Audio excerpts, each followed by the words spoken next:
आज भारत जैन महामंडल द्वारा आयोजित आज के इस कार्यक्रम में पूज्य सुरेश्वर जी महाराज, सभी मुनिगण, संतगण, सभी साधुगण आज हमारे आप सब के बीच में विशेष रूप से उपस्थित अपने प्रदेश के अत्यंत ही लोकप्रिय, अभी बने ही मुख्यमंत्री कितने दिन हुए हैं, लेकिन इतने दिन में ऐसा लगता है कि जैसे सबके ऊपर छा गए।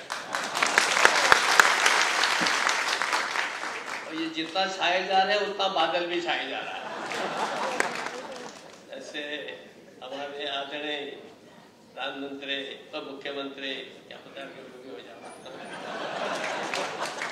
एकनाथ शिंदे जी, अपने माननीय मंत्री, वैसे तो ये जब मंत्री नहीं भी होते हैं तो भी मंत्री से कम नहीं होते हैं।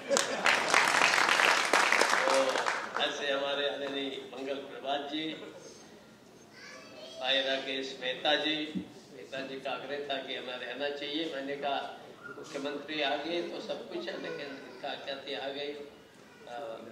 पंचाली साहब, रमेश जैन साहब, राजेश वर्धन जी, हमारे अत्यंत ही प्रेम करने वाले मेरे भाई राज पुरोहित जी, हमारी बहन, यहाँ तो ताई बोलते हैं, हमारे बहन बोलते हैं, ताई गीता जी जो एमएलए भी है, और यहाँ उपस्थित सभी हमारे भाइयों और बहनों, मैं इस अवसर पर केवल राकेश जी का और आप सबका बहुत धन्यवाद देता हूँ। आप सबने आज के इस पावन पर्व पर, विश्व मैत्री और क्षमा पर्व, ऐसे अवसर पर ऐसे साधु संतों का, साध्वी लोगों का दर्शन करने का मुझे मौका दिया है, अवसर दिया है, इसलिए मैं आप सबको बहुत बहुत धन्यवाद देता हूँ।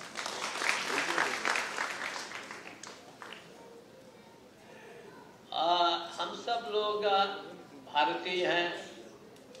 भारत में मैं जो कुछ थोड़ा बहुत, चाहे जैन हो, बौद्ध हो, शैव हो, शाक्त हो, कोई भी हो, अपने के जो यहाँ के विचार हैं, चाहे वो एवं सिख हो, मुझे सब जगह एक चीज तो अवश्य मिलती है कि भाई हमें क्षमा करना और क्षमा मांगना आना चाहिए। ये लगभग मैंने सभी जगह देखा है।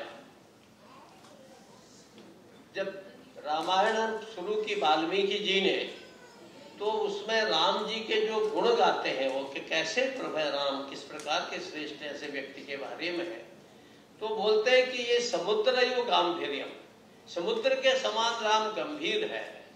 धैर्य न हिमवानिव, धैर्य में हिमालय की तरह से, अगर आप हिमालय देखेंगे लगातार बर्फ पड़े रहते, खड़ा रहता है, एकदम जैसे जैन साधु संत रहते हैं, पैदल ही चलते रहते हैं।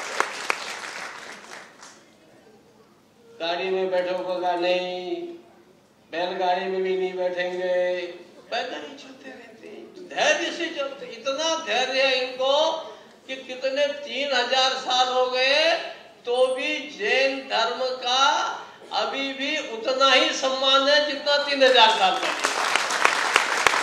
ऐसे धैर्यवान,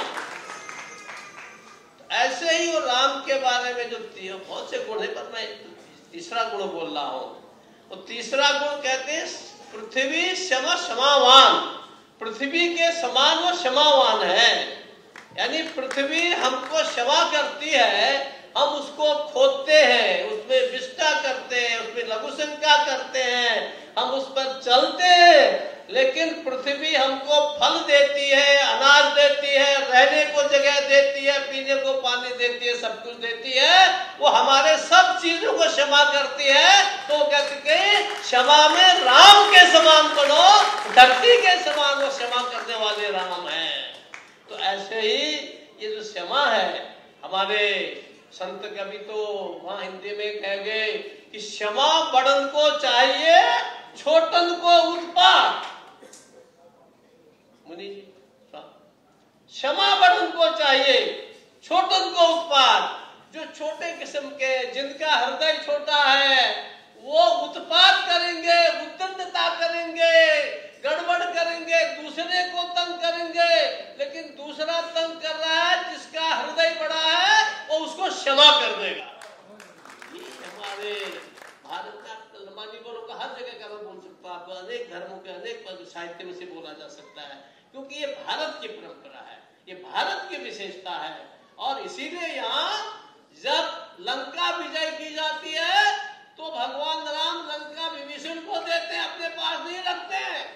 तो ये भारत की विशेषता है और ये हमारे जैन साधु संतों ने इसको आज तक जीवित रखा है। अगर ये इनका त्याग न हो, आप बताइए राकेश जी, करोड़पति क्या अरबपति क्या है? अरबपति है ना लोग, वो अपने को तो मानते नहीं, वो मंगल परिवार आपको मानते हैं, दूसरे को देखते हैं। बोले अरबपति है।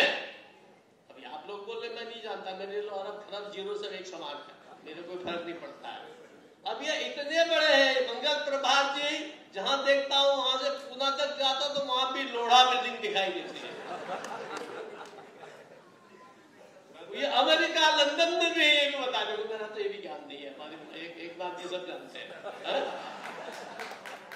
लेकिन उसके बाद भी इतने बड़ा रुपयों का खजाना, इतने बड़े संपत्ति के मालिक, अगर इनके सामने कोई जैन संत आ जाए, साध्वी आ जाए, तो ये जूता खोल करके सब कुछ करके उनके चरणों में पड़ जाएंगे। क्यों? जरा कल्पना करो, एक एक रोया आपने भी क्या कहा आचार्य जी, बात को नोच करके, ये गीता नोच देती तो क्या मैंने से कुछ बड़ी बन जाती। एक एक बात जरा कल्पना करिए। तो इसलिए क्षमा कौन करेगा? जो इनके जैसा त्यागी होगा। आप और हम कहें कि हम क्षमा कर रहे हैं, तो थोड़ी मोटी क्षमा कर पाएंगे, बहुत ज्यादा नहीं कर पाएंगे। इसके लिए बहुत बड़ा त्याग चाहिए, बहुत बड़ा तपस्या चाहिए।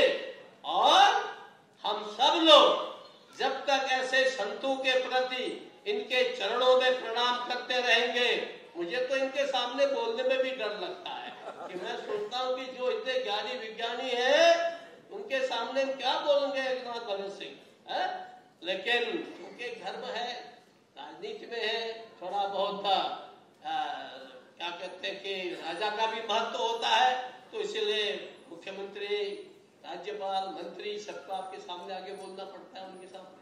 तो ये जो त्याग है, ये त्याग जितना जितना करोगे, केवल क्षमा से नहीं होगा। क्षमा कब होगी? जब हमारे अंदर त्याग की वृत्ति आएगी, तपस्या की वृत्ति आएगी। उस वृत्ति को हम कितना ला सकते हैं, मैं ये नहीं कहता हूं कि आप गृहस्थ लोग भगत सिंह की तरह से फकीर बन जाओ, ये जरूरी नहीं है।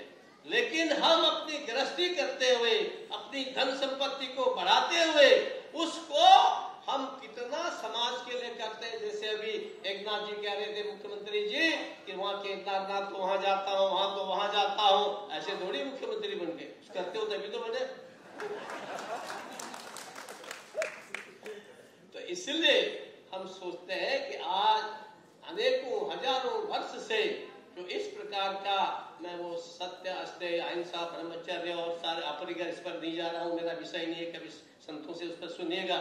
लेकिन ये जो त्याग की वृत्ति है, ये हमेशा हमारे अंदर बनी रहे, तो ये को हम अच्छे कर्म से अच्छे काम करके, अच्छे से धनोपार्जन करते हम सब कुछ करें। लेकिन समाज में दीन दुखी की कैसे सहायता होती है, हम समाज को लिए कितना काम करते हैं। और मैं एकनाथ जी, मैं बहुत देश में घूमता हूँ, आपको उतना अवसर नहीं मिला होगा, लेकिन मैं देखता हूँ कि जिस कोने में भी, यही नहीं, मैंने देखा है वहाँ मॉरिशस में, मैंने देखा नेपाल में, वहां जैन कमाते भी है तो लगाते भी है, और लोग बड़े विश्वास के साथ जहां जाते वहां सबके अपने हो जाते। लगाते हैं। और सपने केवल लगाते इसलिए नहीं होते, इसलिए होते हैं कि वो त्यागी व्यक्ति के श्री चरणों में अपना सिर झुकाते हैं, इसीलिए वो सपना मिलता है। और मेरा विश्वास है कि जो हमारा एक प्रकार से आज ये विश्व मैत्री और क्षमा पर्व पर आप लोगों ने एक आयोजन किया है, निश्चित रूप से हमारे इन संतों के आशीर्वाद से और सफल होगा। मैं तो इतना ही कहूँगा कि क्योंकि आपके कार्यक्रम के बहाने राकेश जी मेरे को और मुख्यमंत्री जी को यहाँ लाए हैं, तो ये संतगण यदि हमारे मुख्यमंत्री से और राज्यपाल से यदि कहीं कोई भूल हो जाए तो उसे क्षमा कर दे, और ये कोशिश हो कि हमसे सब अच्छे काम हो, ऐसा आशीर्वाद। और मुझे निवेदन तो चलेगा, लेकिन ऐसा आशीर्वाद मेरे मुख्यमंत्री को आप दे देंगे तो मेरा काम चल जाएगा, महाराष्ट्र का भी काम चल जाएगा, क्योंकि महाराष्ट्र बहुत हमारे लिए महत्व का विषय है, और ऐसा आशीर्वाद आप उनको देंगे ये मेरी आपसे प्रार्थना है। और आप सब लोगों ने बुलाया, आप सब लोगों को बहुत बहुत धन्यवाद।